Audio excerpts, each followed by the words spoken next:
वज़ीर आला सिंध सैयद मुराद अली शाह ने कराची के निजी होटल में पाकिस्तान सेंटर फॉर ऑटिज्म के सेमिनार में शिरकत की। तकरीब से खिताब में वज़ीर आला सिंध का कहना था कि सिंध हुकूमत ने ऑटिज्म और खुसूसी बच्चों के हवाले से बड़ा काम किया। जो भी कवानीन बनाए उन पर अमल दरामद भी कराएंगे। इस दौरान मुराद अली शाह ने खुसूसी बच्चों के पार्क वक्फ करने का ऐलान भी किया। Inshallah, in the next month, Altaf, please note it down. We will dedicate parks. We've got several parks. We have made Murtaza Wahab, who was the administrator, is not the administrator right now. I've forgotten the numbers. He told me that he has rehabilitated 400 parks in the city.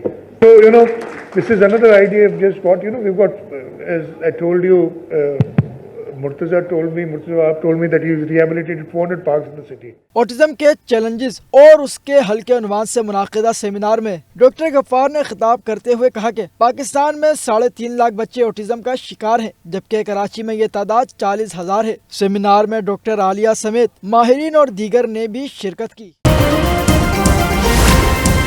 Z110 news, खबर की असल खबर।